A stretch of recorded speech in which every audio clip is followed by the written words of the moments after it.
Okay. Good afternoon, everyone. Thank you for coming. Thank you, IGDA, for having me here. All right. Okay, thanks. Okay, so I'm a little bit surprised actually because I think what I'm normally used to with the Game Dev Hangout is that usually there's like a event, everyone comes, have some snacks, and just chit chat. But this is like a mini GDC per se, so it's really exciting and I always wanted like Malaysia to have something like this, and I'm very very happy that I get to be part of it right now lah. So okay, I mean without further ado, I'll start. I'm Jeremy Ui. I'm the design director for Kaigan Games. Kaigan is founded more or less about 2016, operating to now. Over the course of the years, I've done a few jobs over there. I've done. I started as a game designer, of course, but over the years, as the team grow, as we take more projects, as we do more things, I've become a design lead, leading other designers, other writers, artists, and so on and so forth. And right now, my official role is like design director, which is like I'm overseeing like on a project level rather than like a big picture project level rather than going on the micro details of the games itself. So the my role has been expanding and yeah, I've been doing this for the past 8 years. No worries. So what has Kaigan done? We've done 6 major found phone horror games. So if you're not sure, found phone horror games, they are like sort of like this. When you pick up your phone and you when you play the game, it takes the interface of another character's phone. So you're sort of like snooping around, like finding out, oh, where is this? What's happening to this person? You can read their messages, see their videos and things like that. And we've done like 6 types of them. We started with Sarah is Missing all the way back in 2016. And we done Simulacra 3 about a few years back, and we done Simulacra Pipe Dreams, Simulacra 2. There's another game right there called Doctor Who: The Lonely Assassins. I'll go into it a little bit more later, but yeah, it's also another found phone game, and we've done 6 of these so far. Right now, do you need to fix it? Oh, wait, no, it's can okay.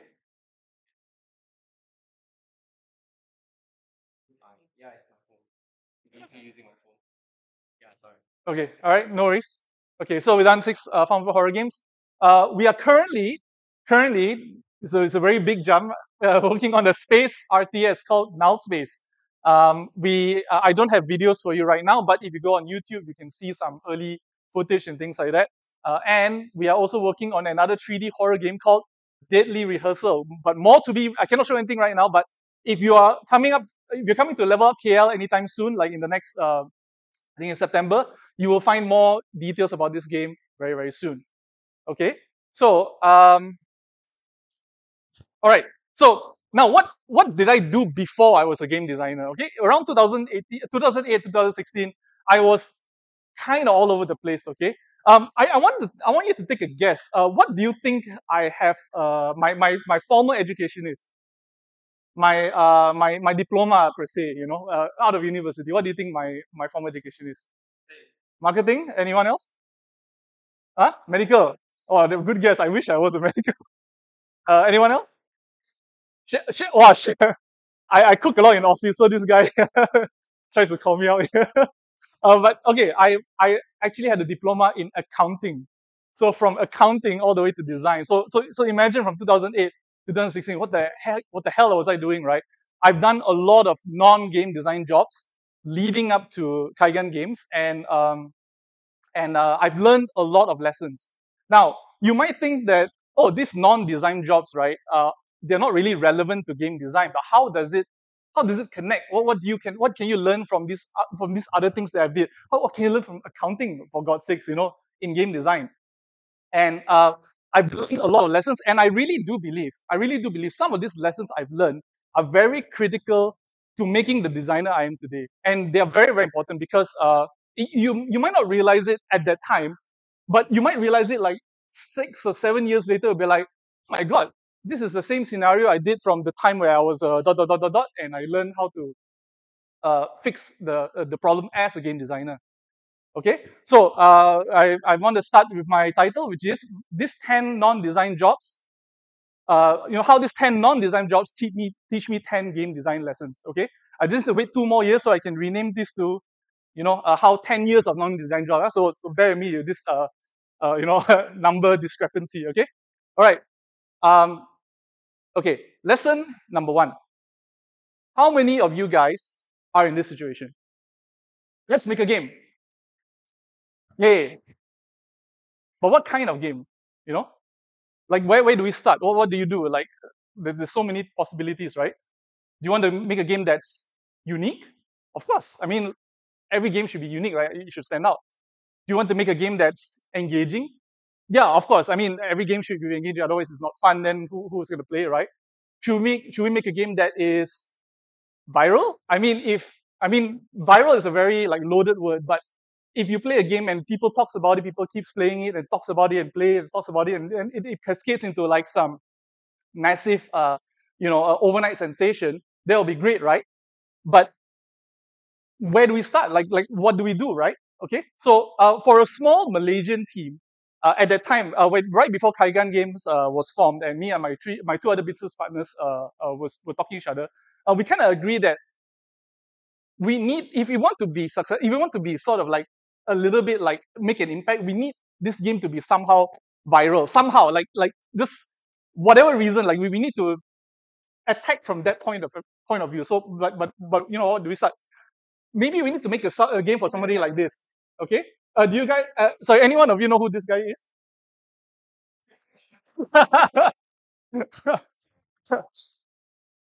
Right. Terrible. You all never go on internet before, is it? So this guy. So we need to make a game for someone. No, but unironically, who don't know who this guy is? Okay, you all know, huh? Okay, all right. Okay, so what do I learn, right? So one of my jobs that I did before is I used to work very very briefly as a journalist. I did some game journalism, but I also did some journalism for like other websites and things like that. Um, it's not very long. It's a very part-time thing, and it's very short. But I've done it. I've done the work. I've done my research, submitted the editors and everything, approved, got the article published and things like that. Okay. And one thing I learned about as a journalist is that this is what does a journalist see when they open their inbox? Okay, you open their email. This is what they see. I can tell you, like, as my brief time as a journalist, the emails that you get are just kind of insane because they're gonna funnel you through like a channel, and all the press releases come in, and you'll be like, every single day, 200 new emails coming in, 200, 200, 200, and you can only pick one thing to talk about for like a week or something like that. So imagine 1,000 emails. How do you pick from this one game? And when we were developing the game, we had the kind of situations like, oh my god, there's so many games released every day. How do we make a game that stands out from the rest? But as a journalist, I also realized that your editors usually they will give you a lot of leeway. As a journalist, you can really talk about anything that you're kind of passionate about, but you don't really. But as long as it's fit the criteria of the editor, they're kind of free to talk about whatever they want. So they have some liberty. So you can actually kind of choose. So you're not the editors are not like handcuffed and say like, oh, must talk about this. Maybe some are, but most of them are not. So you need to so they can choose. All right. So we have a strategy. Okay, as we're making this game, let's make a game for a famous journalist or influencer. Okay, that they might like, so they will pick it up. Okay. Now the picture I showed you just now, Markiplier, by the way, if those who don't know, he is an influencer. Now there are some overlaps between influencers and journalists. Like not all of them are one or the other, but there is like a little bit of overlap. So I kind of use this knowledge to sort of like think from that perspective a little bit. And then we were like, why not make a game for him, Markiplier, this particular person? Okay, so if this guy picks up the game, that we might have something. We might just have something. All right. I was telling my business partners at the time, even if the game don't sell well, at least let's have some couple of million views on it, and then maybe let's see where it goes after that. Okay. So I was scouting around his video list, and I noticed a few patterns. Okay. They are mostly horror games. He's a very famous horror game player, but there is something else. The games that he picked are from very specific sources. They're usually Game Jolts and itch.io games. They're very very very specific, janky, unique horror games from really super indie platforms. So we were like, okay, So if I were Markiplier, okay, if I were Markiplier, I would want to make content that has kind of like a janky looking horror game with maybe a little bit of unique twist. Usually, I usually scout around on each IO or game joke, and it has plenty of room for time to talk. Talk through the video, sort of engage with the audience a little bit, and become content. The game that they play becomes their content, right? So let's make this game for Markiplier. All right. So this is a standard. I took a screenshot of each IO just yesterday, and I was like, okay, this is kind of store how it looks like. How do we make a game that's sort of like, I'm Markiplier, I'm looking at this page, what do I play, and what do I find? All right. So after some discussions with my team and sort of like figuring out the angles and also considering like the skill sets that we have and things like that, we came up with this. Okay, this game is Sarah is Missing, the very first game that we as a team made. It is a phone simulator with FMV elements, and it's horror. All right. So now, if I see if so, I'm gonna put myself in Markiplier's shoes. Right. I'm gonna look at the store and I'm like, okay. I look. Huh. What is this? Huh. Phone simulator. Have I seen anything like this before? I don't think so. FMV. Have I seen anything like this before? I don't think so. Not like there are a lot of things about this game that sort of jumps out at you a little bit, and it's horror. Great. If I'm Markiplier, is this let me check it out. This is something that falls into my content, right? And what do you know? A month plus later, Markiplier played this game with almost 8 million views. All right, thank you. So what do we learn from this? Okay, as a journalist, because I think I've now looked from two perspectives, right? As a game developer and as a journalist, sometimes it's very hard to imagine what your audience is like. Like when you say a horror audience, right? What does that look like? Can you imagine who that person is? Can you imagine what that person is playing like? Sometimes you have to visualize this one person, and it will make things a lot clearer. Who are you making this game for? What is their habits? What do they like to do? What do they like? Okay. So lesson number one: make your product for one person, especially if this person is very, very famous. Okay. All right. But also, it really helps, not just for Markiplier, but like make or for a person like your friend, like what's their name, what do they like, what do they like to eat, what do they what time do they sleep, what kind of movies they watch, that kind of thing. The more you know about that, there are a lot of things about the game that you can make clearer, and it sort of will help you sort of find the direction that you're going for. Okay, that's number two. Now, after leading up to Markiplier, there's a lot of YouTubers that also pick it up, and these are just a general like screenshots of like the kind of people that played Sarah is Missing. Okay, now it's time to make the sequel, because Sarah is Missing, while it is a game that's done very well, it was done on a very shoestring budget. It was very short. It was very sort of hastily put together, just more like a concept. It's not very commercial per se. It's something that we don't have confidence selling. So we need to make something that turns this Sarah is Missing concept into something that is like a very like people would buy. People would pay money for this particular game.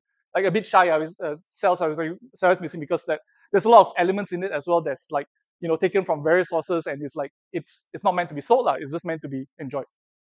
Okay, but where do we start? Again, we're at this crossroad, right? Okay, we make this game called Sarah is Missing, but it's like what 15 minutes long. It's like the story is really short. There's not a lot of characters. The game is very limited.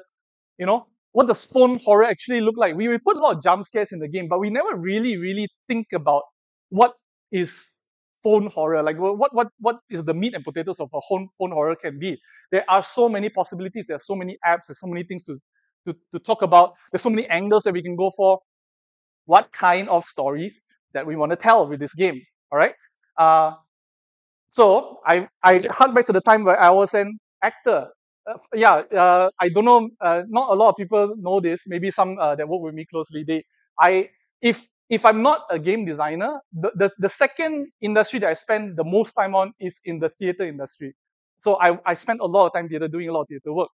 Okay, and one of the things as an actor that my director used to tell me is that acting is behaving truthfully under imagined circumstance. Okay, so this is just some pictures of my acting career. I've done like in that 8 years, right? Actually, like even to some of the overlap in Kaigan games, I've still done some acting jobs here and there.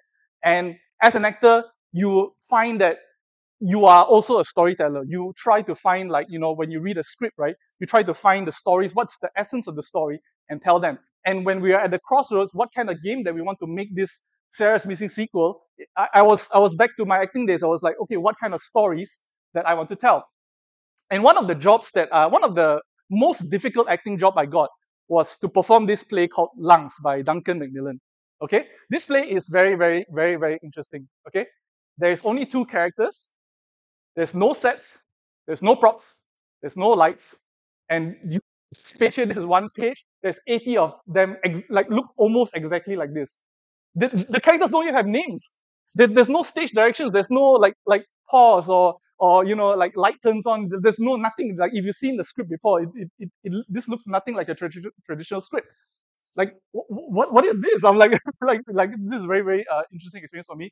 But yet I cannot stop reading it. It's such an engaging piece of story. The play is just 1 hour of two people talking, and yet people are engaged. It's a very, very, very interesting process, because this story is about two people deciding to have a baby, and the truth is that there are a lot of fears and uncertainty around it. So if you look at the script, we're trying to see what is the sort of truth behind this story, what is the essence of this story is trying to say. We read the lines, we discuss, talk to my directors, talk to my co-actors, talk to the producers to sort of figure out what kind of story this is. And what we realize is that even though you don't have props, you don't have sets, you only have two characters, there is a lot of truth in this dialogue. So I can talk a little bit more about truth, but I'm just going to leave it at that. Maybe if you have more questions about it, I can expand on it. So I was like, okay, I know what to do. Let's make this story about online dating, Tinder. All right. I personally have experience because I've used Tinder before. In fun fact, I actually met my wife on Tinder. So yeah. So so yeah. Anyways, the so because I was there, I kind of know the circumstance around it. So I'm very familiar with how online dating is, and there is a fear tied towards online dating. It's like, yeah, like okay, let's meet this person, right? Oh, who like is this person actually who they say they are? Hey, let's meet up here in this back alley at 12 a.m. midnight. Like it's very, like, there's a lot of uncertainty behind it. How the truth, what is the truth behind the experience? How do I know if they are real? Like the person that you're talking to, they are real. Are they like, are they catfishing you? Are they AI? And this sort of fear, sort of like, there is that truth behind that story, right, of online dating. So what we land up with, the final story is online dating gone terribly wrong.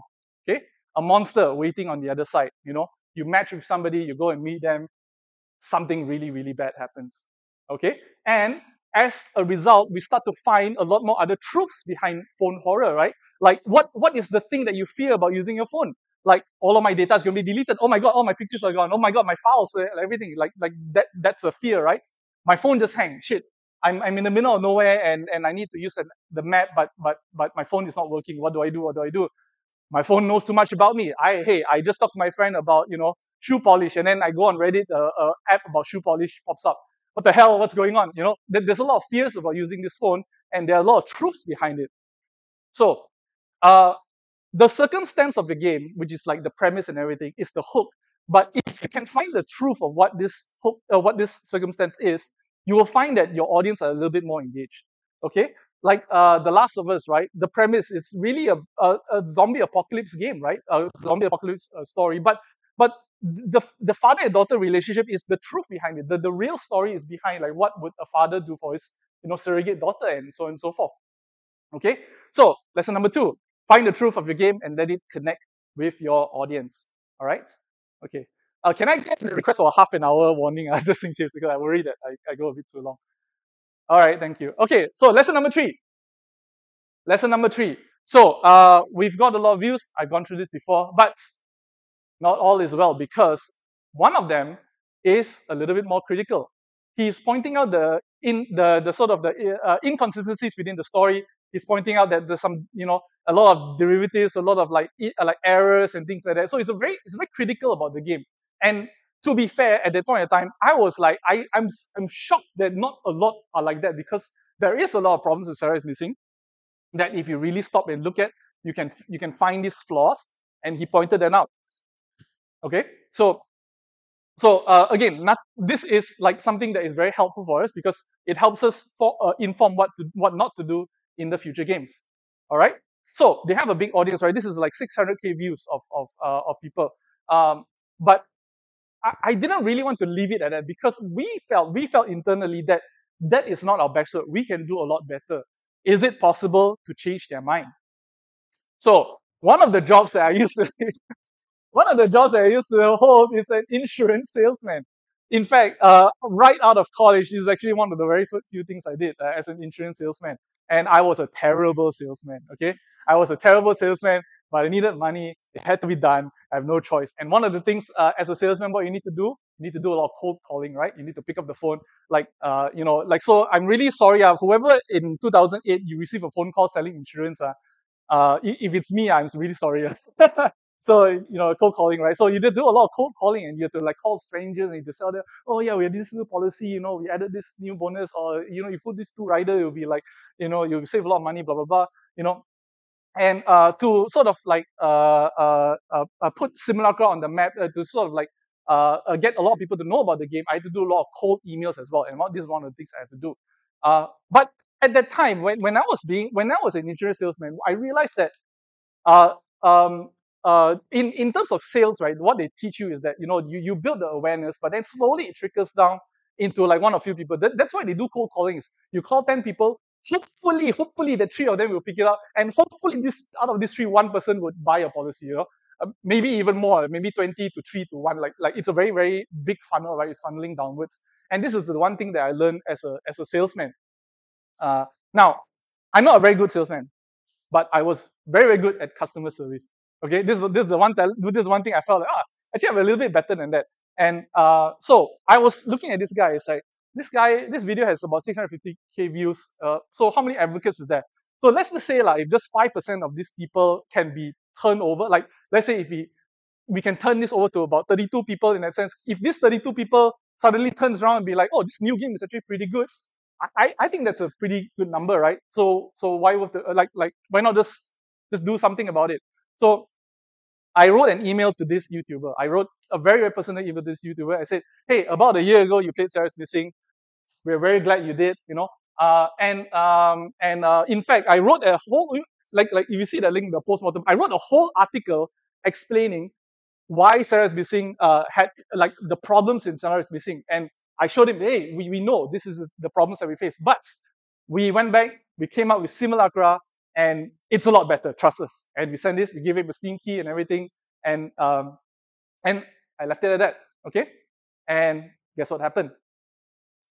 He came back with a video of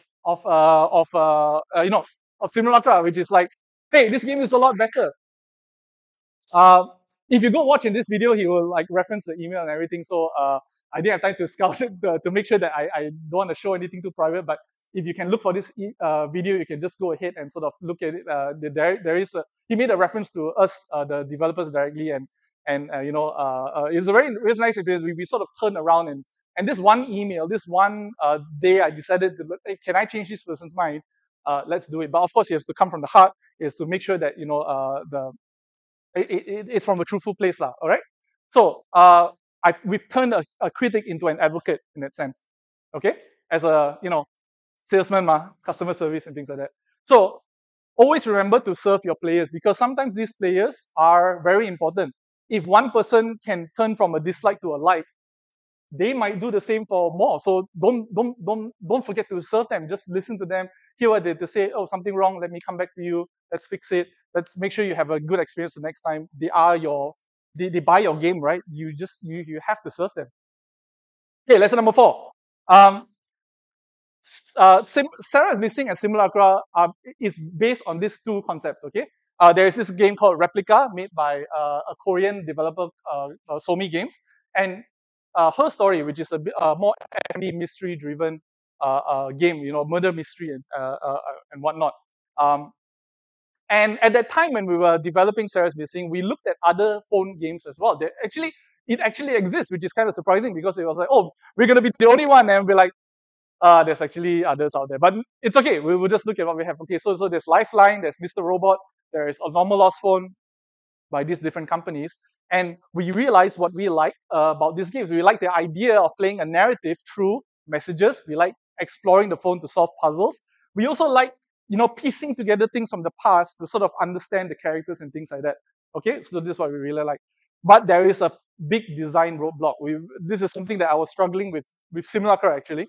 Uh, when you unlock a phone, shouldn't be everything available to you at once? Like a phone is like I unlock, boom, everything's there, right? There's no like gating and things like that. So this was a very tricky design problem that we have, and sort of like I was fighting with myself, like, should we show everything? Like, if we show everything, how do we tell the story, right? If everything is dumped onto you, like where's the surprise, whatnot?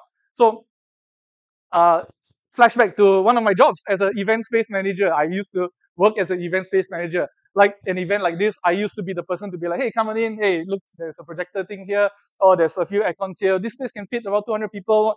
I was that person. I don't know if IGDA talked to anyone like that, but yeah, I used to be at that job. All right. So I used to work for this event space where there's a lot, there are a lot of cool features. There is this big white wall of whiteboard material that you can actually draw on. The lights are dimmable. There's a projector, and there's like very nice rustic furnitures. You can unfold and things. It's a very very very beautiful place. And I would lay all of this out for the potential clients as they arrive to sort of like, hey, I'll pre-draw on the wall. I put like markers there. I'll put the projector up, running some slideshows. I will make sure there's some furnitures there. I would say like I will put the lights like semi-dim, so it's like, oh yeah, this is like, yeah, these lights are dimmable. And when they come in, okay, right, when they come in, they look around and they will leave. It was very quick. They'll come in, they'll see, oh okay, all right, then they'll leave. So it's a very like run, touch and go session. It was very fast. But you have to remember, I was a terrible salesman. So this is something that I didn't realize for a long time until one day I was running late, and I didn't have time to set these things up. Okay, so the room felt kind of empty. Like they'll come in and be like, "This is just an empty room, right?" But something interesting happened. They started asking questions. Can I write on the wall? Oh yeah, this whole wall is drawable. Yeah, yeah. Here's some marker pens. Try it. Okay, to draw. Can I turn these lights on? Oh yeah, absolutely. They're completely dimmable. It's very nice. You can make it like really nice and dark, but also you can make it really bright. And it was a more engaging experience.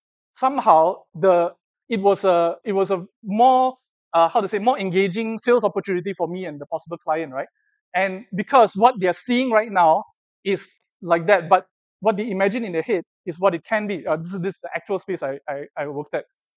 So this is the what they are seeing. So what I realize is if you give enough space, they would want to fill it in with whatever possibilities that they want. Instead of you just dumping everything out, they'll be like, oh, this is okay, all right, done. But if you sort of give that space for them to fill in the gaps, it gets more interesting, because if you keep talking, you will kind of drone them out a little bit. Now here's this, here's that, here's that. But if you let them initiate, they will be more invested because they are asking the questions. They are driving their own story. They are sort of figuring out what can be rather than you telling what they be. So don't show them everything at once. Give them just enough to discover, put little pieces here and there, and sort of like let them discover the story. Don't tell everything at once, right? We also block some of the apps to be, if you see like there's a gear icon here, we sort of lock certain things out artificially to sort of pace the game out a little bit. And you define your spaces so that you know where people can find these things and sort of discover, like, we want to make sure that every app has its purpose, have its own little narrative, so that if they do transfer, if they do look at other places, they know what to find, right? So lesson number 4, let your players explore.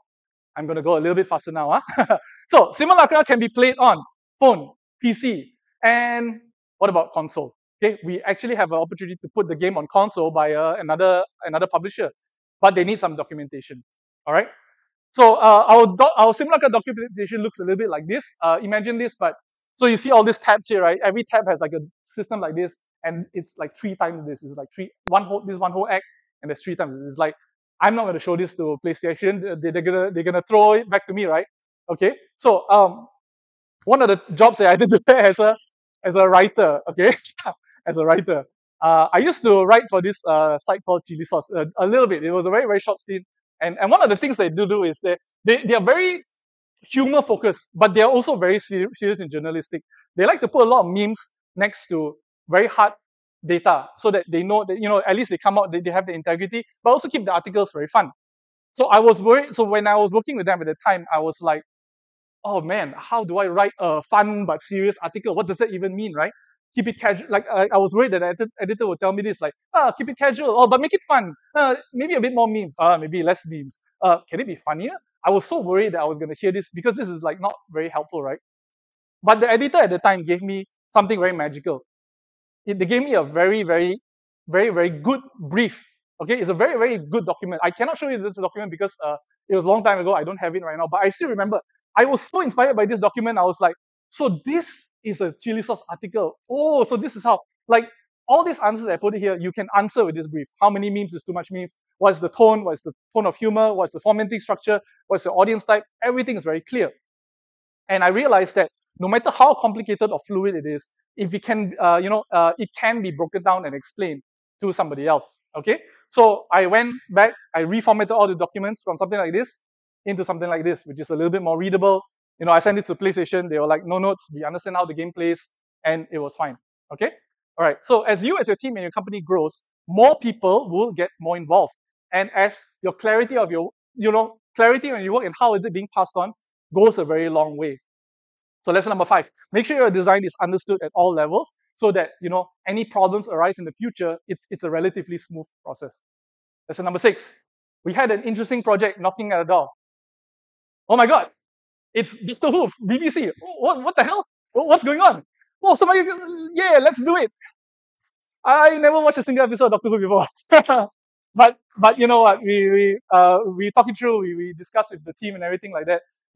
So what they wanted was the monster is the Weeping Angels from Doctor Who. The story is a sequel to a very very popular episode called Blink in 2007, which is the very first appearance of this monster. They gave the story outline, and we just need to turn it into a sim style gameplay. All right? Okay, all good, everything great. I was watching Doctor Who for a lot of research. It was a very long binging process just to get caught up. I watched all the episodes and not all the episodes, but as many as I can. And I feel that something is missing. Okay, this is the monster, the Weeping Angels. They are statues. If you look at them, if you take your eyes off them, they move very fast to attack you. And if they touch you, they will send you to the past. They teleport you to the past. So I don't know if you've seen a monster like this, but it's like the statue. So if you look at them, they don't move. But then you turn away, they come. Anybody, so you have to like kind of like look, right? And then if you blink, they will come closer and closer. So that's the monster, right? So we've seen other, like if you look at how other games adapt monsters like this. So this is an example from Magic. They make sure that this flavor of the monster is captured, right? So whenever opponents cast a creature, the angel isn't a creature. So that means, oh, if they see something, they cannot move, right? They're not a creature. Now, if they deal combat damage to the player, a creature, you shuffle it into the library, send them away, send them to the past in that sense. So it's very flavorful, right? This Weeping Angel in the form of a magic card, a Magic the Gathering card. But how do we simulate blinking in the phone? I was like, oh no, this like how do we do the blinking, the I close my eyes, the monsters come in, it's tough, right? So back to the job. I used to work as a theater director. I directed one or two plays, and one of the it was a very mirror situation, right? We had an interesting project knocking on the door. It is an opportunity to partner with a therapist to stage a play on mental health. So I was like, oh my god, so exciting! Just do it. I've never done this before. It was like for a good cause and everything, but I've never been to therapy before. But how do we show mental health on stage? We were like quite overwhelmed, right? And there's like a lot of things like, do we do about like anxiety? Is it like trauma? Is it like like mental illnesses and things like that? But as a director, one thing you learn is you need to take a step back and you need to see the big picture. One thing I'm very grateful for is that I had an assistant director to work with me at the time, and she was also very part of the process to sort of step back and take a look at everything like that. And sometimes you are looking at the wrong angle. You are looking at a square, but actually, if you just flip it, it's a cube. There's more things to talk about, right? Is this actually mental health? Like is this where we are we looking at it the wrong way? Does it have to be mental health? How about therapy? Therapy is kind of like mental health, right? So in the end of the day, we decide, okay, let's make a device play. We got some actors and everything, and let's put them through therapy sessions and write the stories about them. Okay, we send everyone to therapy and watch all the sessions, and we realize that there's a lot of commonality, right? Childhood issues, school issues, work issues, relationships, self-esteem, future, family, things like that, and all this contributes to their mental health. So funny enough, when we came up with the final work, this story is about the stresses from the mundane. The stresses from the mundane plays a part in our mental health, and we told a story about just some guy getting stressed at work, and that builds up to possible future mental health issues down the line. So this is the play that we end up. It's called Remedy, a device play about therapy. So instead of becoming mental health, it's a play about therapy itself. So what I realized, I was a little bit tunnel vision on the blinking aspects of the angels. So I went back to watch Doctor Who again. I discovered that there is this episode called Time of the Angels, and a line stood out. An image of an angel becomes an angel. So I was like, is this something that we can use? An image, right? A phone, pictures, and things like that. So we were talking about it, we were brainstorming, and we sort of like combine these two aspects: text-based glitches, ASCII art, images, text images of an angel. So this is the monster device. And what do you know? We are now canon in the Doctor Who lore. Woohoo! So lesson number 6, take a step back once in a while to look at the big picture. Lesson number 7, we are making Simulacra 2. Everything's bigger. Cast, story, music, VFX, video production, everything is way bigger. We wanted a full-on group fight in the phone. 3 people arguing with each other. Like, wow, how does it happen, right? And when you start to write a story like this, you start to realize that everything starts to tangle up. It's very, very hard to keep track, especially in the game, right? Like a conversation on stage, everything is very fluid. But if you look at a dialogue system, it gets kind of out of hand. Like this is just like, I think this is like a very, very small part of how the dialogue actually looks like. And as we were writing, this is really, really hard to keep track of where everything goes. And and I was like, oh, what the hell am I doing, right? And then back to the jobs, working in startups. I actually was jumping around in a lot of different startup jobs back in my day, and I've done a lot of weird stuff. In this industry, in this scenario, sometimes you can just take whatever job that's available, and it's kind of like this most of the time. It's fake it till you make it. Move fast, break things. It's a very, very fast pace. It's a very, very like, hey, do kind of environment. Okay, some of the things I need to do. I need to establish an editorial pipeline for an emerging content site using CRM software. I have to build an e-commerce site for sustainable products. What the hell am I doing? Now, I give you a very, very, very good trick. Okay, if you're not sure if you're not sure about something, see if someone else did it better. Okay, you go and copy them. Go and copy them really, really hard. I copied WordPress pipeline to sort of figure out how to establish an editorial pipeline in CRM. I copied other shopping sites to see like how they do it and sort of like figure out what features goes on and off to sort of figure out what the website is going to be. It worked somehow, but I would say do this with caution because it is a very important process because you need to refine it. Because if you just copy and just make things work, you're sort of like imitating.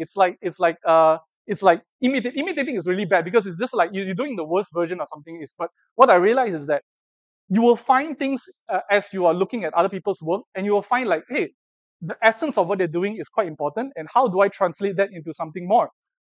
There's this quote from Banksy, right? Bad artists imitate, the great artists steal. So I was like, uh, it's very good as a starting point, but you need to turn it into something of your own. So what do I do with the dialogue system? I was looking at the prisoner's dilemma. If you don't know, the prisoner's dilemma is a concept of like two prisoners and you want to convict them. You tell one of them, it's like, okay, if you confess and your partner, confess, you're going to go both to send to jail for a long time. But if you conflict, you're both going to send to jail. And if you both don't say anything, you both don't go to jail. You can look it up a little bit more. But I was using this as a platform. I was like, hey, I have no idea what to wait. Group argument, group discussion. Wait, prisoner's dilemma, is that possible? So I turned it into a more three-way version of the prisoner's dilemma. I was so happy with how it turned out. I even put this meme in the design document. And everything starts to fall into place. I start to see where the character is going. I start to see like, oh, if this character fight with this character, where does it go? If this character fight with this character, where does it go? The structure is a little bit more clearer, right? So don't be ashamed of copying someone else's work. Just remember to transform it and make it on your make it your own. So bad artists imitate, great artists steal. Steal, I italicized it because not to say plagiarize or not what, it's more like transform it into something that's your own. All right. That's number 8. We're making Simulacra 3. So we want to utilize videos a lot more than the previous games.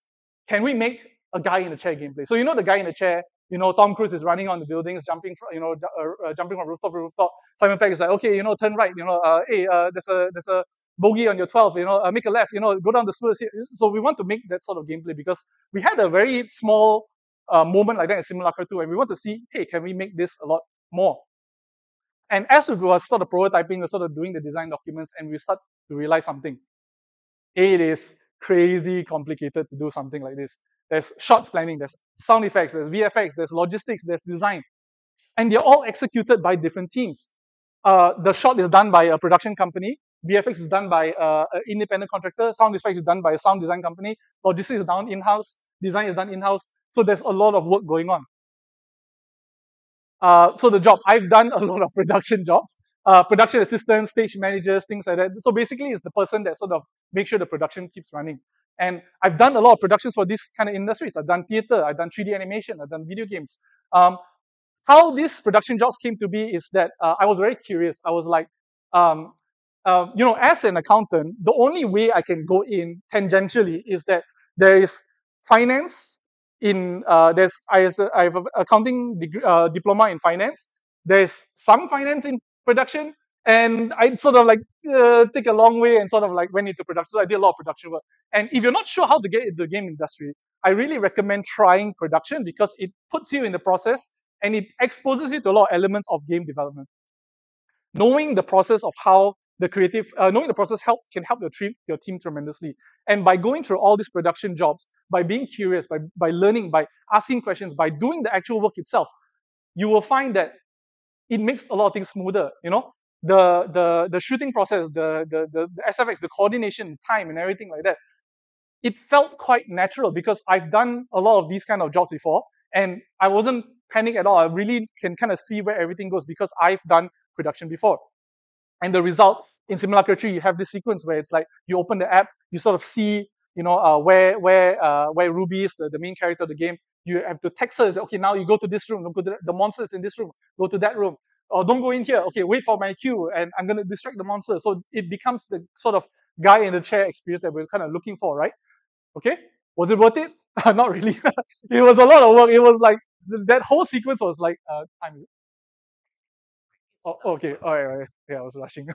Not really, but at least everything didn't fall apart. We were like we kind of keep track of everything, where everything goes, and so I really appreciated the time I had in doing various kind of productions. So we can kind of see where the problem arises and sort of like swoop in and fix it right before it happens. Be curious about all kinds of creative works because you will never know when you might need it. Because the creative process is very fascinating. There's a lot of it is very fluid and very structured at the same time, kind of.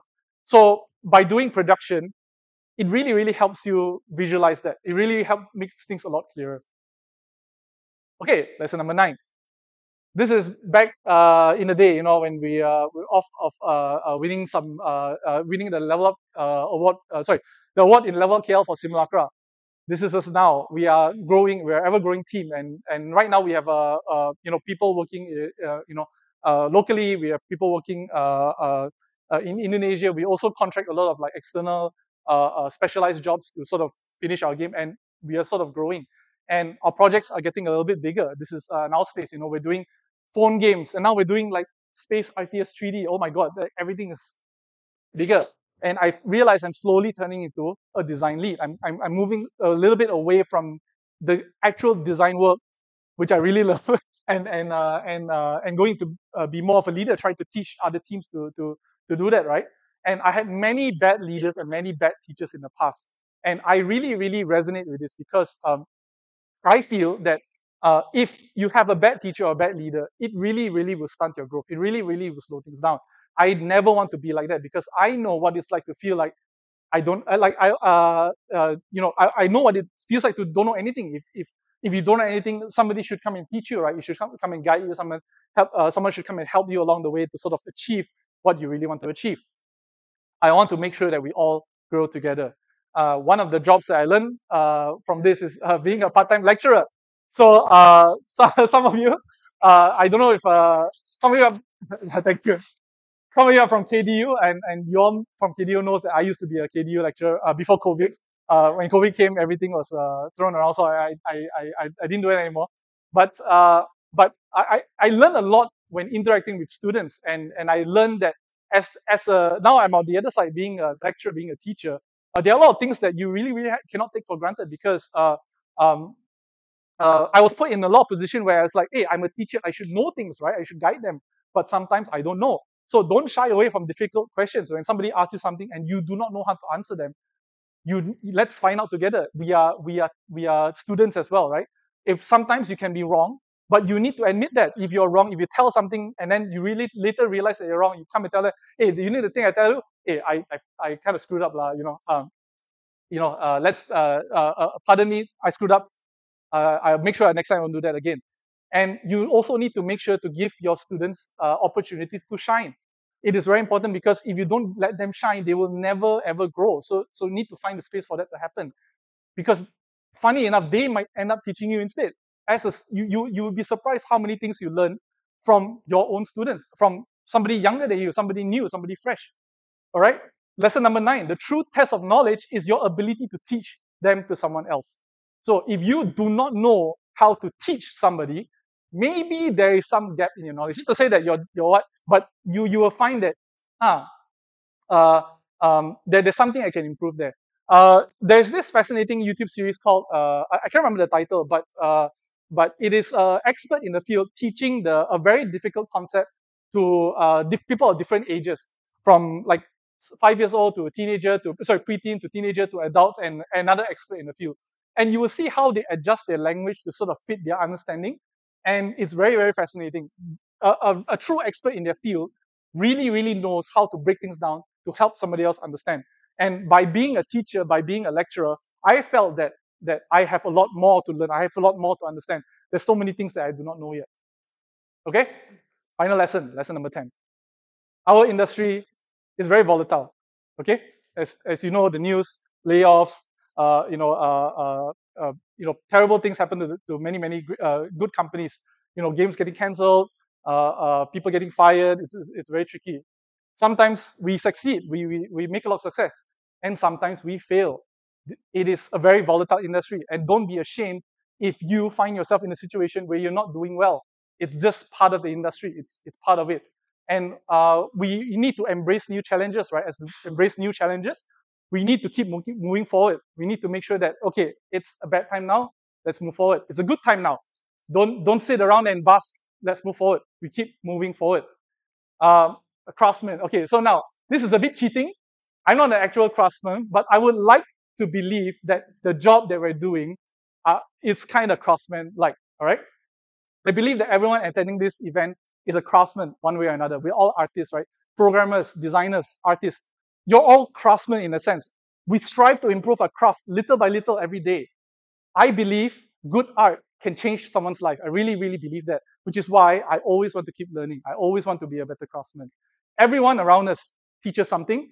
Every day, there is something to learn and improve, and everything we make should be meaningful, right?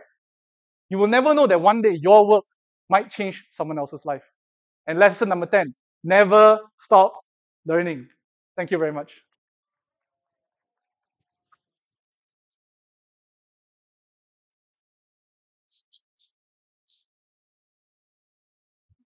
Finally, you can drink water. While I drink water, anyone have any questions? Please raise your hand. Mm,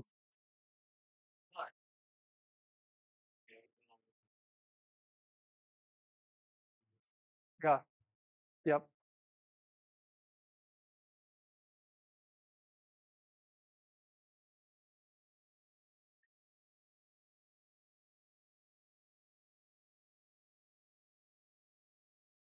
Yep. Mm. Mhm. Okay.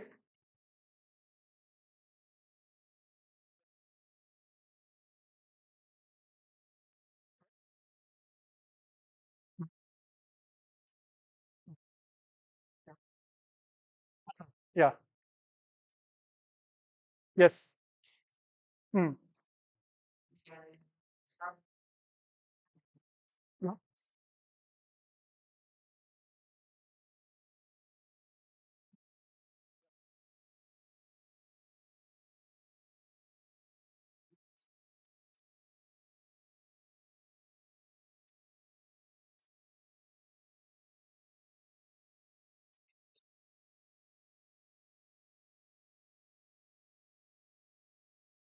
Okay, very good question.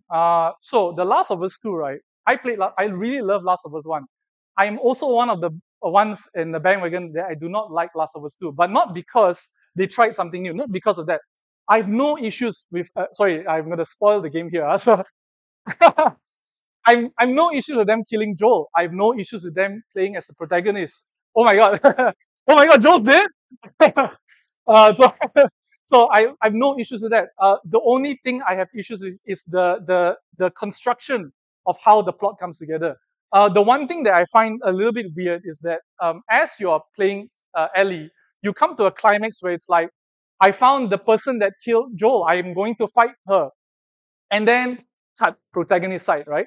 And then we learn the antagonist side. We learn the story. We learn who Abby is. We learn her backstory, and we get to know her a little bit more. And then everything leads up. And then in my mind, I was like, what about Eddie? What where is the story? And then you know what happened? The game clashed at that very moment. But now I'm Abby. I'm like, but I was Ellie just now. Am I supposed to kill Ellie? Am I Ellie? Like, but if I kill Ellie, like if I let Ellie kill me, I lose the game. I was like, that's kind of weird, right? So I don't think I have issues with how they decide to approach the story. I just have issues with how they construct the narrative. I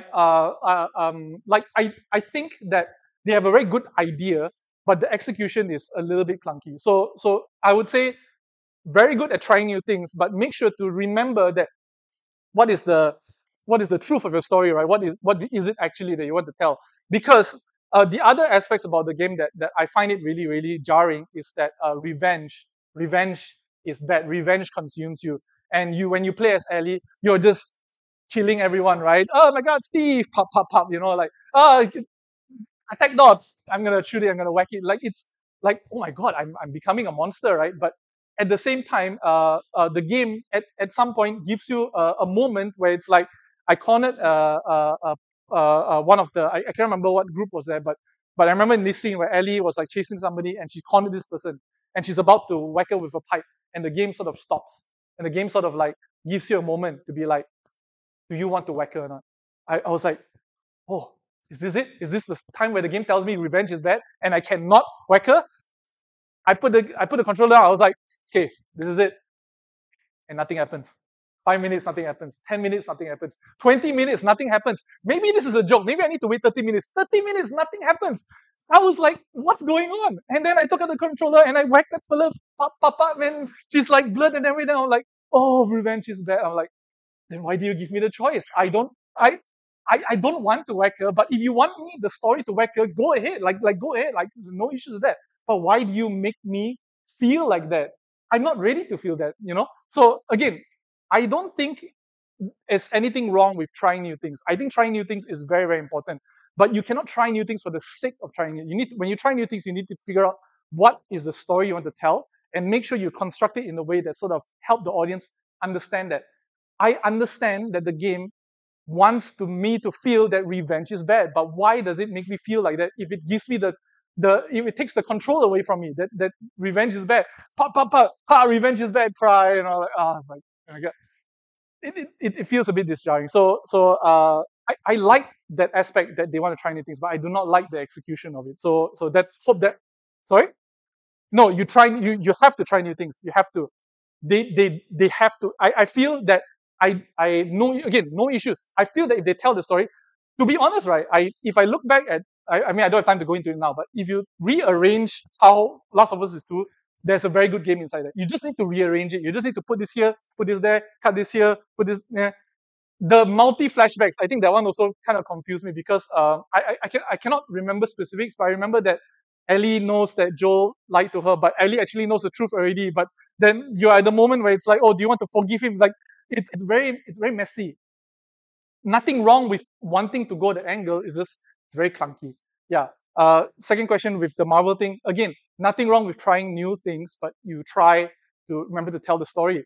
What stories about what Marvel movies that did like you resonate with you a lot in the past few years?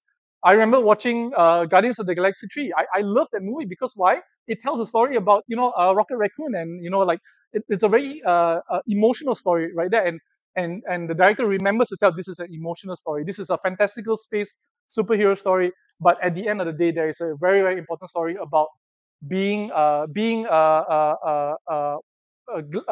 comfortable with who you are, because the antagonist is the high evolutionary, right? He wants to make the perfect species. There's a lot of characters where it's like like, oh, I love you Gamora, but I'm not the real Gamora, and then it's like there's a lot of like people wanting other people to be perfect for them. There's a lot of stories, there's a lot of mini me stories like that reflects the main theme of the story. It was done very beautifully, and I resonate with that because it's like it's a very well told story. I don't think they tried anything new. It was a very standard story, but it has a lot of heart. And as long as you remember to do that, people will resonate with it. It's just that Last of Us didn't construct it in a way that helps us get that emotional point. Therefore, it falls a bit flat. So remember, you as a game designer, also you have to recognize, you have to separate the fact that they did try something new, but they need to make sure they do it well. If they don't do it well, that new thing will fall apart. Yeah. So don't like this. Try not to give them credit for trying something new too much, because there's a lot of work in getting that to work. Yeah. Right.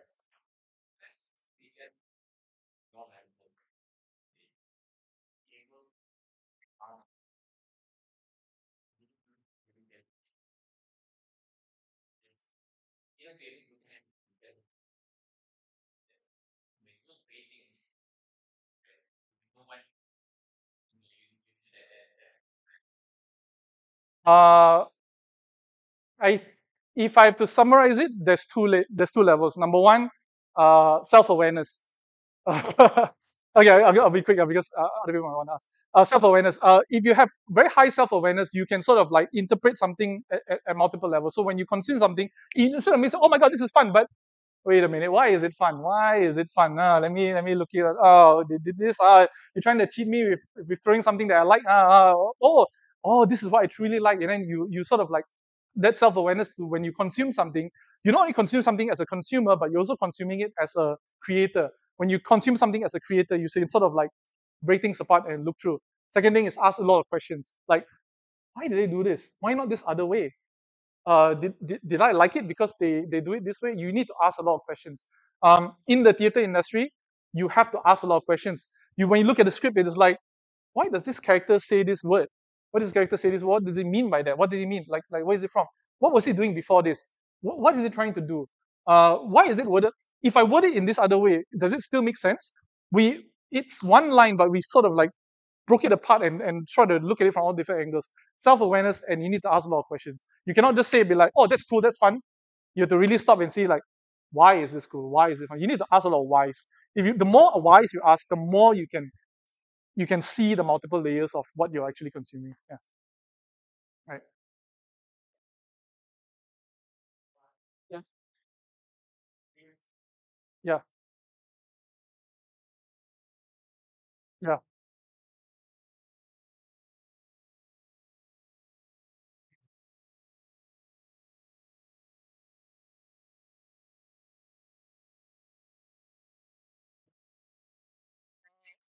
For me, a game designer needs to do one very important thing. Can they break down a gameplay concept into an understandable system? So like if they want to explain like this particular mechanic, what tools do you use to explain the mechanic so that the other people in the company can understand? Can the programmer understand this? Can the writer understand this? Can things like that? So as a non-designer, I would say like this: um, the better you can break down things into a form they can understand. That's the one thing. So documentation, explain like figuring out how everything works. I think that's one thing. But I think the way how is it designed like a system? we need to remember that game design are actually essentially systems. If you cannot put your design into a workable system, everything will fall apart because it doesn't work. Uh, we also need to remember that as a game designer, it is very easy to put a game together. It's very easy to say like, oh, this guy can jump, this guy can slash, this guy can attack, this guy can dodge, this guy can roll. But you need to figure out how does it fit into a place. Like if you look at, can the combat of Devil May Cry work in the combat of Elden Ring? It completely doesn't work, even though they share the same things, right? If you say, oh, this guy, this character can do hack and slash, but hack and slash is Elden Ring, hack and slash is also Devil May Cry. Oh, this character can do hack and slash, but this slashing is based off of like there's a stamina system so that whenever you move, you use your stamina. This is like it's a bit slow and clunky, so that you cannot cancel animations very easily, and you need to explain all of that. And then in the context of the game, like Elden Ring, oh, so that's how this thing fit. So as a non-game designer, I would say like this: you need to try to break things down a lot more and understand how that component works in the larger system. Where does this thing fit into the larger space? Like break down a character story, not just the character story, but in the context of the game you're making. This particular mechanic in the context of the game you're making as well. You need to be how does this system fit into this system? The more you can see how all these systems work together, the better it is. So when I ask a game designer all these questions, right, if they cannot break it down in a way that helps me understand what kind of systems are they working with, it's a little bit tricky. So the better that they can put it into a system, the better. And sometimes it's not about how they explain it. It's like somebody can tell me how a system works by just telling me like a story. Oh, first you do this, second you do that, third you do this, fourth you do that. That's fine. I can understand it. It works in the system. Some people will do like, oh, this is a flow chart. Do a flow chart. Oh, this works. I can understand. It's a system. If they cannot understand systemically how something works, it's very, very tricky to value them as a good designer because at some point they are gonna get hound on if the system doesn't work. Yeah. Right. Okay. Yeah. Oh. Oh. Oh yes. Yep. Yep.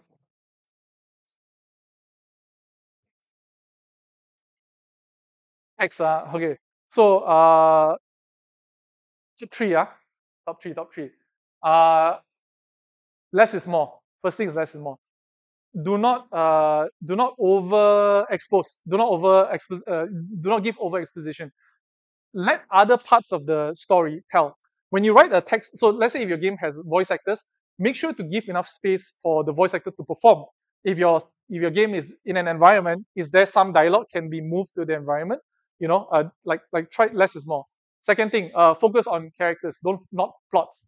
If you have a story to tell, don't worry too much about what the story is, but really, really over worry on what the characters are in the story.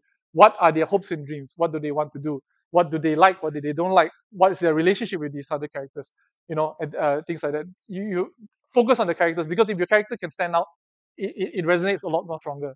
The last thing about text, I would say try to uh, sometimes we are limited by what we know. Like for example, I've done writing, but I'm not a theater script writer. I'm not a movie writer, and there are a lot of things that sometimes they know. And as a game designer, primarily, it is not really in my space or craft to really judge, to really to really create good writing. I don't have the skill set. I'm not good at that, to be honest. Sometimes I ask more experienced writers to help me write the stories. I can see where the story goes. I know what the characters do and things like that. But sometimes it's better to leave the writing to a very experienced writer to help that come true because they might know things that you don't. And I'm not experienced. I've done writing, but it's like really my love, to be honest. But working with good writers helps you see that. Yeah. Right. Okay. Okay. Thank you. I know some of you might have questions. I'll be here for a little bit, so if you can just come up to me and ask. So yeah, no harm with that. If yeah, thank you. I,